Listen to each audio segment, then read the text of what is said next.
जय हिंद। नमस्कार साथियों, आप सभी लोगों का मोस्ट वेलकम है आज के इस नए क्लास में। साथियों, आज के इस क्लास में हम सभी लोग पढ़ने वाले हैं बीएसएससी कार्यालय परिचारी भर्ती 2025 के एग्ज़ाम के लिए मोस्ट इम्पॉर्टेंट क्वेश्चन को। और ये सभी इम्पॉर्टेंट क्वेश्चन आपके बिल्कुल आपके प्रीवियस ईयर के क्वेश्चन पर आधारित, साथ ही साथ आपके अलग अलग बुक से लिए गए कुछ मॉडल पेपर के क्वेश्चन भी आपको इस क्लास में पढ़ने के लिए मिलेंगे। जितने भी इम्पोर्टेंट और सेलेक्टेड क्वेश्चन बन रहे हैं आपके एग्जाम के लिए, उन सभी क्वेश्चन को आपको जो है इस क्लास के माध्यम से आपको प्रोवाइड करा रहे हैं। तो आप सभी लोग जो इस क्लास को बिल्कुल अच्छी तरीके से लास्ट तक देखिएगा, जिससे कि आप जो इन सभी क्वेश्चन को अच्छे से याद कर पाएंगे और आप सभी लोग अपने एग्जाम में सभी क्वेश्चन को आसानी तरीके से बना भी पाएंगे। तो चलिए फिर क्लास को स्टार्ट करते हैं। उनसे पहले यदि आप सभी लोग जो इस चैनल पर पहली बार जुड़े हैं साथियों, तो आप जो इस चैनल को सब्सक्राइब कर लीजिए और सब्सक्राइब करके आप ऑल नोटिफिकेशन को जरूर ऑल पे दबा लीजिएगा, जिससे कि जब भी क्लास स्टार्ट हो सबसे पहले क्लास का नोटिफिकेशन आपके पास पहुंच सके। तो आप इस चैनल को सब्सक्राइब कर लीजिए और सब्सक्राइब करके आप इस क्लास को जो है लाइक जरूर कर लीजिएगा। तो चलिए क्लास को स्टार्ट करते हैं। और यहाँ पे देखिएगा पहला क्वेश्चन है कि धोवन सोडा यानी कि वॉशिंग सोडा का रासायनिक नाम क्या है। दोस्तों, आपको जो इस क्लास में जो भी क्वेश्चन आप पढ़ेंगे, ये सभी क्वेश्चन साइंस से रिलेटेड क्वेश्चन है और साइंस से आपके बहुत ही अच्छे लेवल के क्वेश्चन पूछे जाते हैं। इसलिए आप लोग को जो है अच्छी तरीके से इन क्लास को लास्ट तक देखना है और सभी क्वेश्चन को याद जो है कर लीजिएगा। बताइए कि धोवन सोडा यानी कि वॉशिंग सोडा का रासायनिक नाम क्या होता है। तो साथियों, यहाँ पे इस क्वेश्चन का आप लोग सही जवाब जो है ऑप्शन आप सभी लोग सी कीजिएगा, सोडियम कार्बोनेट होते हैं। ऑप्शन सी यदि आप लगाए हैं तो बिल्कुल आपका सही जवाब होगा। चलिए अगला क्वेश्चन देखिएगा, 2 नंबर क्वेश्चन है, विटामिन सी का रासायनिक नाम क्या है। सभी लोग आंसर लगाएंगे, विटामिन सी का रासायनिक नाम क्या है। तो साथियों याद रखिएगा, विटामिन सी का जो रासायनिक नाम है क्या हो जाएंगे। तो विटामिन सी का रासायनिक नाम हो जाएंगे एस्कॉर्बिक एसिड। ऑप्शन यहाँ पे यदि आप बी लगाए हैं तो आपका सही जवाब है एस्कॉर्बिक एसिड होता है। आगे देखिएगा, अगला प्रश्न है कि रतौंधी किस विटामिन के कमी से होता है। बताइएगा, रतौंधी जो है ये किस विटामिन की कमी से होता है। तो रतौंधी जो है ये विटामिन ए की कमी के कारण होते हैं। तो ऑप्शन ए आपका सही जवाब है, विटामिन ए की कमी के कारण, याद रखिएगा। चलिए अगला क्वेश्चन यहाँ पे आता है, आप सभी लोगों का क्वेश्चन है कि लाफिंग गैस का रासायनिक यहाँ पे नाम क्या है। लगाइएगा साथियों, लाफिंग गैस का रासायनिक नाम क्या है। तो लाफिंग गैस का जो रासायनिक नाम है ये नाइट्रस ऑक्साइड हो जाएंगे। ऑप्शन ए आपका सही जवाब है, यहाँ पे नाइट्रस ऑक्साइड जो है ये लाफिंग गैस का रासायनिक नाम है। चलिए अगला क्वेश्चन आप देखिएगा, क्वेश्चन है प्लास्टिक ऑफ पेरिस का रासायनिक सूत्र है। लगाइएगा सभी लोग, यहाँ पे 5 नंबर क्वेश्चन का आंसर क्या होता है। तो यहाँ पे प्लास्टिक ऑफ पेरिस का आपसे रासायनिक सूत्र पूछा है, तो आप लोग लगा दीजिएगा इसका आंसर क्या होगा। तो हमें उम्मीद है कि आप सभी लोग ऑप्शन सी लगाए होंगे, क्योंकि आपको ये क्लास में पढ़ा चुके हैं। तो ऑप्शन सी इस क्वेश्चन का बिल्कुल सही जवाब है। अगला क्वेश्चन है, विटामिन सी का सबसे अच्छा स्रोत क्या है। चलिए साथियों आंसर लगाएंगे, विटामिन सी का सबसे अच्छा स्रोत क्या है। तो विटामिन सी का सबसे अच्छा स्रोत होता है आंवला। आंवला जो है ये विटामिन सी का सबसे अच्छा स्रोत माने जाते हैं। ऑप्शन सी सही जवाब होगा। अगला क्वेश्चन आप लोग देखिएगा, क्वेश्चन है कि बेरी बेरी रोग किस विटामिन की कमी के कारण होता है। चलिए साथियों आंसर लगाइएगा। हर एक क्वेश्चन बिल्कुल इंपॉर्टेंट और सेलेक्टेड क्वेश्चन है साथियों, जो आपके पेपर में जो है ना 100% ये प्रश्न पूछेंगे। बिल्कुल आप अच्छे से इनको याद करके जाइएगा अपने पेपर में। बताइए, बेरी बेरी रोग किस विटामिन की कमी के कारण होता है। तो याद रखिएगा, बेरी बेरी रोग जो है ये विटामिन B1 के कारण होते हैं। ऑप्शन यहाँ पे आपका सी हो जाएंगे सही जवाब, विटामिन B1 के कारण। अगला क्वेश्चन आता है यहाँ पे कि वसा में घुलनशील विटामिन है। बताइएगा, वसा में घुलनशील विटामिन यहाँ पे कौन है। तो वसा में घुलनशील विटामिन दोस्तों यहाँ पे कौन हो जाएंगे, विटामिन ए, विटामिन डी और विटामिन के।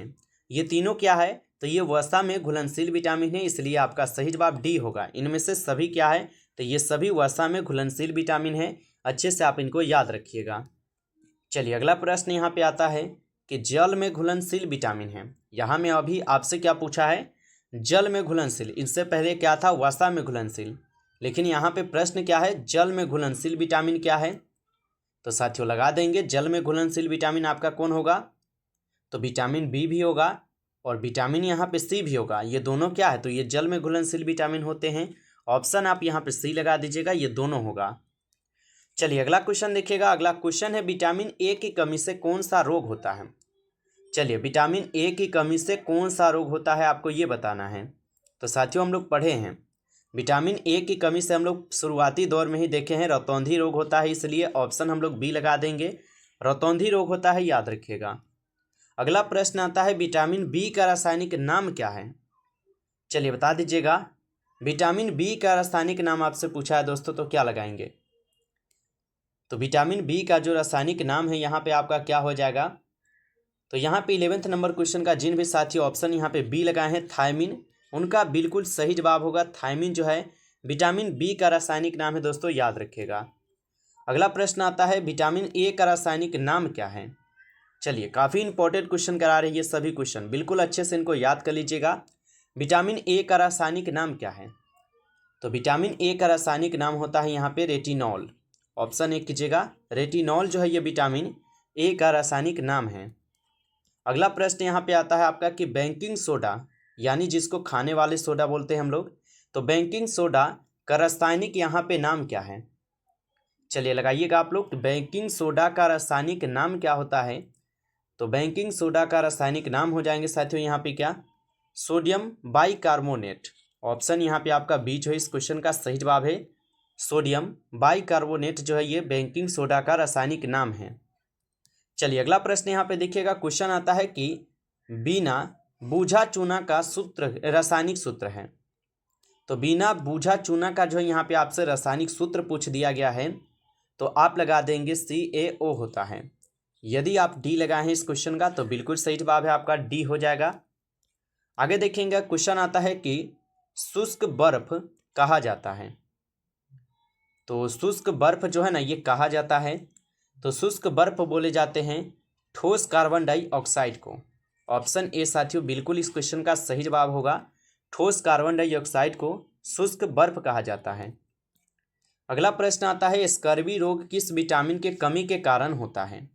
दोस्तों आप इस क्लास को अभी तक लाइक नहीं किए हैं तो आप इस क्लास को एक बार ज़्यादा से ज़्यादा आप लाइक कर लीजिए, और चैनल पे पहली बार जुड़े हैं तो आप इस चैनल को सब्सक्राइब करके ऑल नोटिफिकेशन को आप ऑल पे दबा लीजिए, क्योंकि साथियों यहाँ पे आपके BSSC कार्यालय परिचाली भर्ती 2025 के एग्जाम के लिए आपको यहाँ पे लगातार आपको क्लास कराए जा रहे हैं। तो आप इस चैनल को सब्सक्राइब करके जुड़ जाइए, और साथ ही साथ अगर आप लोग को PDF चाहिए रिवीजन के लिए साथियों तो आप लोग जरूर बताइएगा।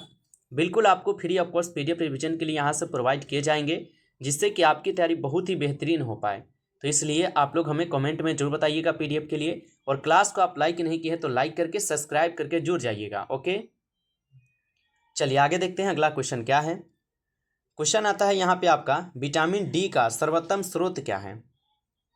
तो विटामिन डी का जो आपका यहाँ पे सर्वोत्तम स्रोत पूछा है, तो हम लोग सूर्य का प्रकाश लगा सकते हैं। ऑप्शन सी इस क्वेश्चन का सही जवाब होगा। चलिए आगे देखिएगा। अगला प्रश्न आता है विटामिन बी का रासायनिक नाम क्या है। चलिए लगाइए आंसर आप सभी लोग। विटामिन बी का रासायनिक नाम आपसे पूछा है, क्या होता है। तो विटामिन बी का रासायनिक नाम जो है बायोटीन हो जाएंगे। तो जो भी साथी यहाँ पे बी लगाए हैं आपका सही जवाब है, बायोटीन होता है। अगला प्रश्न आप देखिएगा। प्रश्न आता है कि जिप्सम का रासायनिक सूत्र है। लगाइए आंसर आप। जिप्सम का रासायनिक सूत्र क्या होगा। तो जिप्सम का जो रासायनिक सूत्र होता है CaSO4 × 2H2O होता है। तो यहाँ पे आप लोग का 20 क्वेश्चन का सही जवाब होगा। अगला प्रश्न देखिएगा। क्वेश्चन आता है कि नपुंसकता या वंध्यता किस विटामिन के कमी के कारण होता है। तो नपुंसकता या वंध्यता किस विटामिन के कमी के कारण होता है। तो साथियों याद रखिएगा ये विटामिन ई की कमी के कारण होते हैं। ऑप्शन सी इस क्वेश्चन का सही जवाब है। अगला प्रश्न आता है कि विरंजक चूर्ण का रासायनिक नाम क्या है। तो विरंजक चूर्ण का जो रासायनिक नाम है ये क्या हो जाएंगे। तो विरंजक चूर्ण का रासायनिक नाम है ब्लीचिंग पाउडर। ऑप्शन यहाँ पे आपका डी है, ब्लीचिंग पाउडर हो जाएंगे। ऑप्शन डी इस क्वेश्चन का सही जवाब होगा। अगला प्रश्न आता है साधारण नमक का रासायनिक नाम है। तो साधारण नमक का रासायनिक नाम क्या हो जाएंगे। तो साधारण नमक का रासायनिक नाम साथियों यहाँ पे हो जाएंगे सोडियम क्लोराइड, ऑप्शन ए कीजिएगा सोडियम क्लोराइड जो है ये साधारण नमक का रासायनिक नाम होते हैं। अगला प्रश्न यहाँ पे देखिएगा, क्वेश्चन है विटामिन के का रासायनिक नाम क्या है। तो विटामिन के का जो रासायनिक नाम है ये क्या हो जाएंगे। तो साथियों याद रखिएगा विटामिन के का रासायनिक हो जाएंगे यहाँ पे क्या, सभी लोग आंसर लगा दीजिएगा। तो यहाँ पे 24 क्वेश्चन का सही जवाब आपका बी हो जाएंगे। ऑप्शन बी यहाँ पे जिन भी साथी का है उनका सही जवाब है। चलिए आगे देखते हैं अगला क्वेश्चन क्या है। अगला क्वेश्चन है कि मार्स गैस किसे जो है ना कहा जाता है। तो मार्स गैस किसे कहा जाता है। तो मार्स गैस कहते हैं मीथेन को। ऑप्शन ए कीजिएगा सही जवाब, मीथेन को कहते हैं। अगला प्रश्न यहाँ पे आता है कि भारी जल का रासायनिक नाम क्या है। बताइएगा आप सभी लोग कि भारी जल का रासायनिक नाम क्या है। तो भारी जल का रासायनिक नाम होता है ड्यूटेरियम ऑक्साइड। ऑप्शन यहाँ पे आपका सही जवाब है, ड्यूटेरियम ऑक्साइड जो है ये भारी जल का रासायनिक नाम होता है। चलिए अगला प्रश्न देखिएगा, प्रश्न दिए गए हैं कि भारी जल का रासायनिक सूत्र है। यहाँ पे आपसे अभी क्या पूछा है, भारी जल का रासायनिक सूत्र पूछ दिया गया है। तो भारी जल का रासायनिक सूत्र होता है DO2। ऑप्शन यहाँ पे आपका बी होगा, DO2 होते हैं। ऑप्शन बी इस क्वेश्चन का सही जवाब होगा। अगला प्रश्न देखिएगा, प्रश्न दिए गए हैं मछलियों के यकृत के तेल में कौन सी विटामिन की बहुलता होती है। बताइए मछलियों के यकृत के तेल में कौन सी विटामिन की बहुलता जो है ना होती है। तो याद रखिएगा ये विटामिन डी हो जाएंगे। ऑप्शन डी इस क्वेश्चन का सही जवाब है, विटामिन डी। अगला प्रश्न यहाँ पे आता है कि कौन सा विटामिन गर्म करने पर नष्ट हो जाता है। तो कौन सा विटामिन है जो गर्म करने पर नष्ट हो जाता है। तो विटामिन सी जो है ये गर्म करने पर नष्ट हो जाता है। ऑप्शन सी सही जवाब होगा। अगला प्रश्न आता है विटामिन डी की कमी से होने वाला रोग है। चलिए लगाइएगा आप सभी लोग, विटामिन डी की कमी से होने वाला रोग कौन सा है। तो विटामिन डी की कमी से होने वाला यहाँ पे रोग जो है रिकेटस रोग हो जाएंगे। तो यदि आप ऑप्शन डी लगाए हैं तो इस क्वेश्चन का बिल्कुल सही जवाब होगा। चलिए अगला प्रश्न देखिएगा, विटामिन शब्द किसने दिया था। ये आपके टेस्ट का प्रश्न रहेंगे, आपके लिए HW रहेगा। आप सभी लोग जो है इसका आंसर जरूर बताएंगे। विटामिन शब्द किसने दिया था, इसका आंसर आप लोग को बताना है। तो साथियों इस क्लास में कुल आपके 30 क्वेश्चन थे जो आपके साइंस से रिलेटेड और सेलेक्टेड और इम्पोर्टेंट क्वेश्चन लिए थे आपके BSSC कार्यालय परिचारी एग्जाम के लिए। तो दोस्तों यदि आप लोग को ये क्लास अच्छा लगा है तो आप सभी लोग जो इस क्लास को ज़्यादा से ज़्यादा लाइक कर लीजिए, और चैनल पे पहली बार यदि आप आए हैं तो आप इस चैनल को सब्सक्राइब करके और नोटिफिकेशन को जरूर ऑल पे दबा लीजिएगा, ताकि जब भी क्लास से स्टार्ट हो तो सबसे पहले क्लास का नोटिफिकेशन आपके पास पहुंच सके। तो आप इस चैनल को सब्सक्राइब कर लीजिएगा, और PDF के लिए आप लोग हमें कमेंट में बताइएगा ताकि आप लोग को PDF प्रोवाइड किया जा सके। तो आप लोग PDF को ले जो है क्या कीजिएगा, हमें कमेंट में बताइएगा। चलिए फिर मिलते हैं एक नई टॉपिक के साथ नेक्स्ट क्लास में। तब तक के लिए जय हिंद, जय भारत।